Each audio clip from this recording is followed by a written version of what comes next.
Good morning, you guys. Come eat and train with me for the day.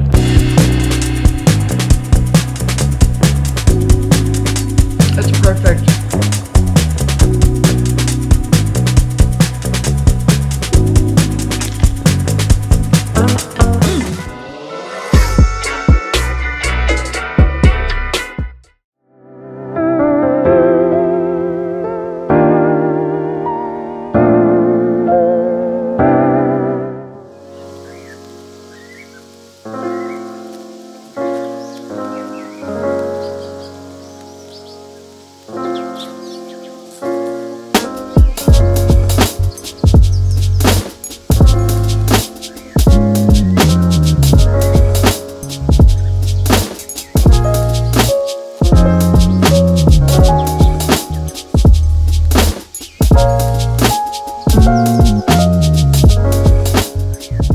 Okay, here we are. I'm so excited.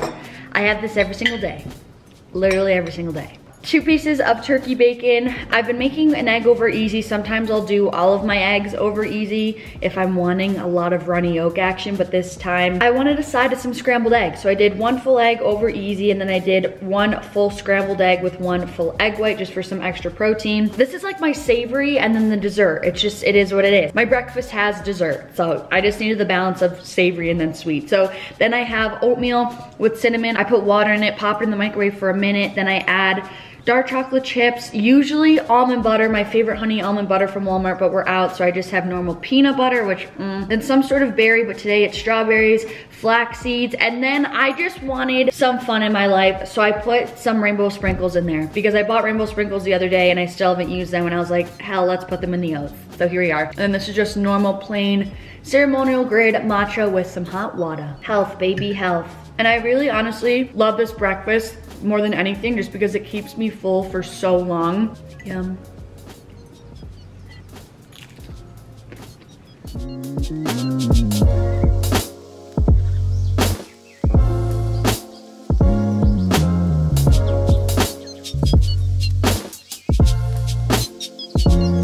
And now I take my supplements, which I just take magnesium. My sister's a dietitian and she recommended that for me. And then I'm taking, of course, my Blessed Booster, my healthy hair supplement, which I will have linked down below.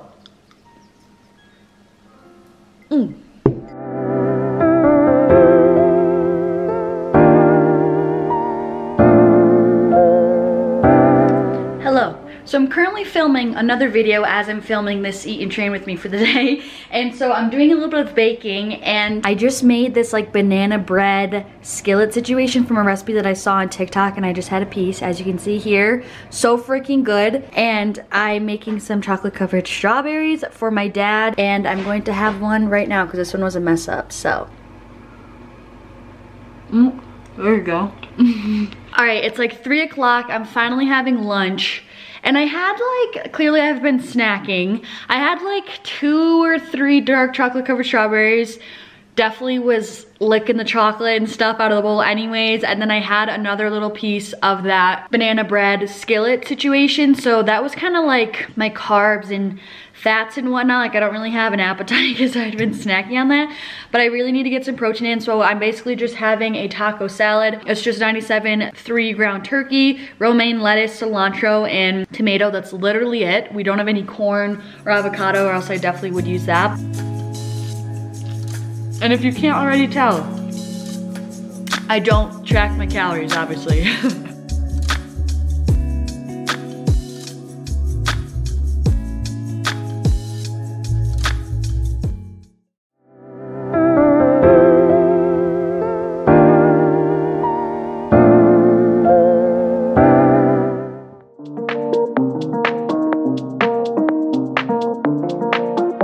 I got sidetracked. I was cleaning some things. I cleaned out the car. I had to stop at the store and get my dad a birthday card and whatnot. So now it's 5 o'clock. Just getting to the gym, and I'm just honestly hungry again. It's gonna not feel good during my workout, but like I know I need it. So I have some protein powder on hand in my little Bless shaker cup, and I have some water in my water bottle, and I'm just gonna chug a protein shake. Oh, I just spilled that water everywhere.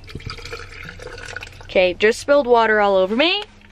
in my crotch. That's what I get for trying to do this with one hand. Less protein powder, you guys already know. Live-Fit tend to save money off. I have the chocolate milk flavor today. Thank the Lord I'm wearing black leggings. Okay, there's a lacrosse practice going on, but I completely forgot to tell you guys what workout I'm doing. I'm doing my full body functional day. So this is a lot of lightweight body work, more focus on like stability, mobility, agility, athleticism, that whole sort of shebang. So I'm just gonna warm up with some jump rope and then we'll get started. All right, so to start off and to warm up, to get my heart rate up and just to get ready, especially for this style of workout today, I love to jump rope. I do this for anywhere between like 5 to 10 to 15 minutes depending on what I'm feeling. And I always get questions to help like with tips and pointers with how to jump rope. So the biggest thing is to, like you can see here, my hands are never moving. They're pretty much in a fixed position and they're rotating in that manner. So they're not moving up and down as I'm moving the rope. They're staying in that same position. I'm just rotating my wrists. And as you can tell, they're staying right at the sides of my hips. They're not going any higher or any lower than that.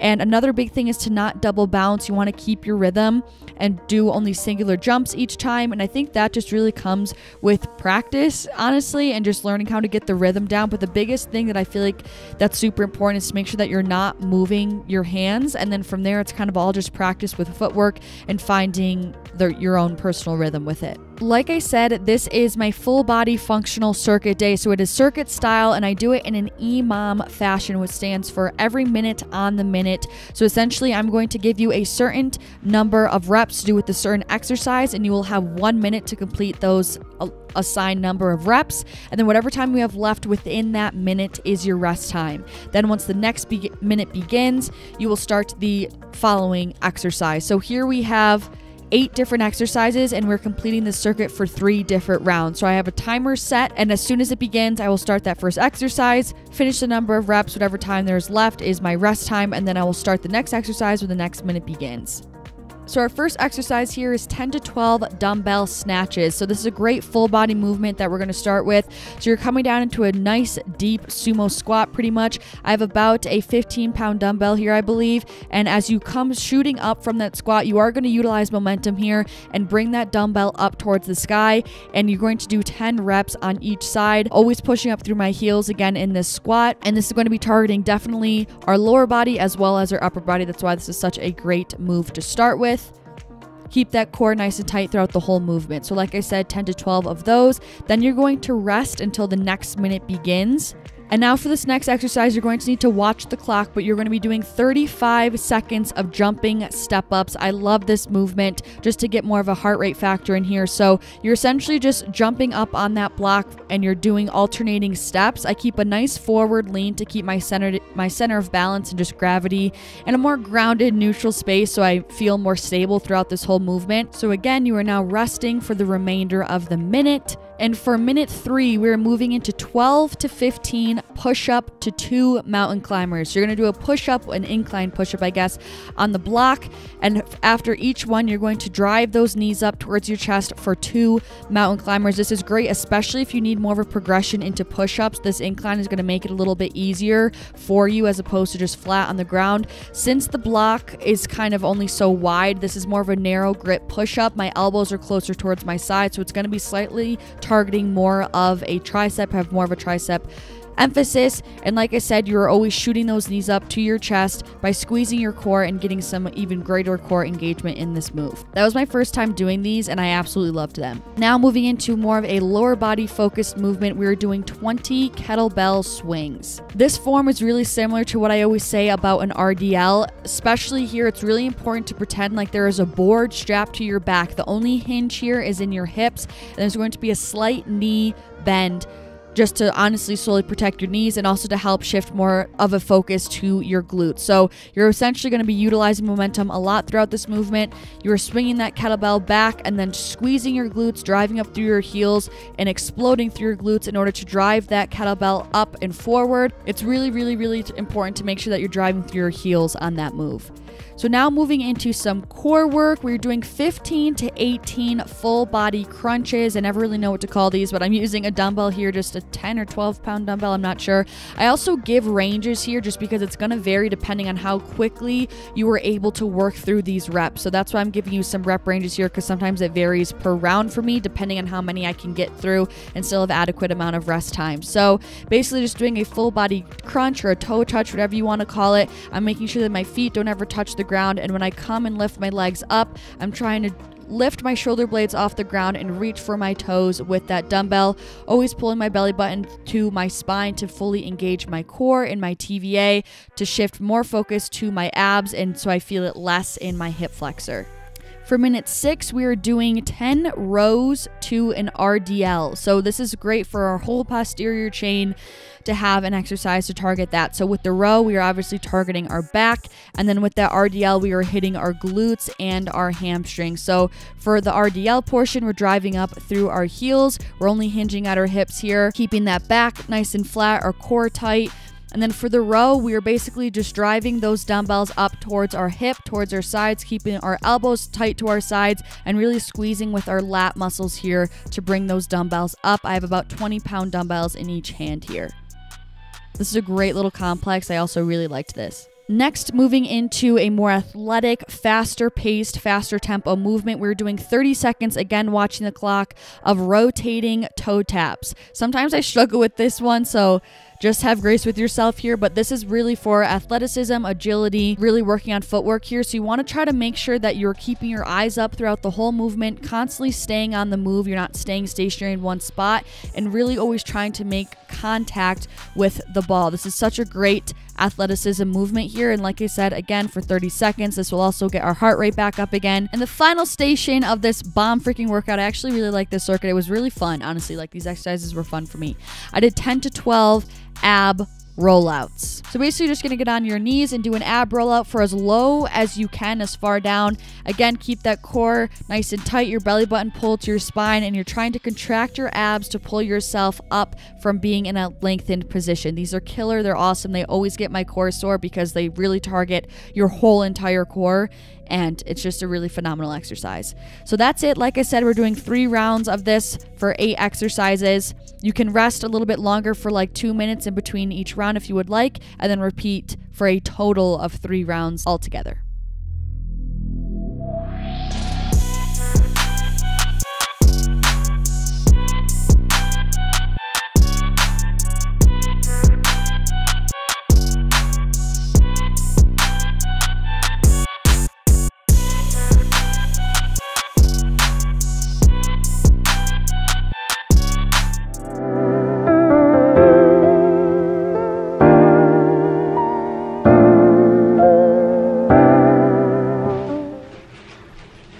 Okay, it's dinner time, boys. So it's 7:15, and I was like, what do I want for dinner? What shall I make? And rather than doing the same old, oh no, I'm nervous. We don't have this key ingredient. Oh, hallelujah. Phew! I thought we should make some pizzas. Well, I guess a singular pizza. Oh! We're in business. First of all, I'm gonna use the Bonza chickpea pizza crust. There's just a little bit of extra protein in here, and the ingredients aren't like the worst thing in the world. Anyways, I love me like a chicken pesto pizza, can't go wrong. But we do have some ground turkey, so I'm gonna use that kind of as like a sausage vibe in a way. Pesto, spinach, tomato, mozzarella, and maybe some green bell peppers. And some red onion. I think it's gonna be really good, so let's see.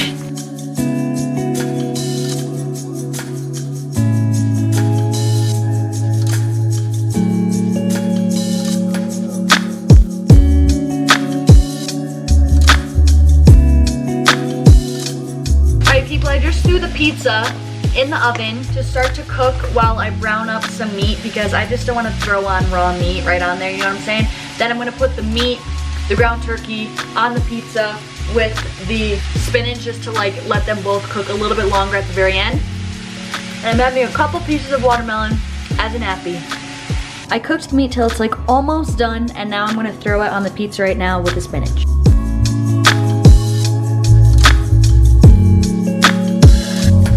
right, I put it in for like 5 more minutes. This thing is loaded. There's so much meat on here, definitely off on the ratio, but like this thing actually looks good. It's loaded. I'm currently making a TikTok at the same time. Cheers to YouTube fam, and cheers to TikTok. Cheers.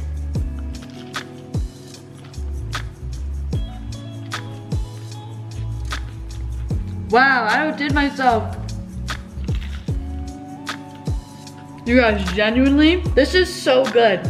The pesto and the tomato already steal the show. Then with the mozzarella and the red onion and the green pepper, this was, I didn't see this recipe anywhere. I just came up with this. This is phenomenal. You guys, you gotta try this. This makes up for the whole rest of the day when I didn't make anything special. This is special. So good. This is also actually such a freaking balanced meal. We have the carbs from the crust, obviously. We have the protein from the ground turkey primarily. We have our healthy fats from the pesto, also fats from the cheese. We have a little bit of micronutrients with the tomato and the spinach and the red onion and the green pepper. Slice number 3.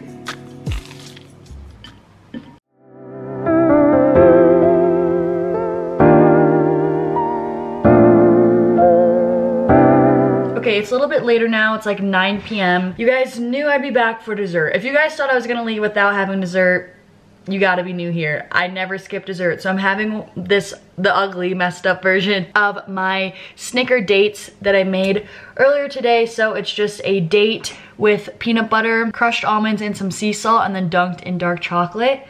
This stuff, it's so good.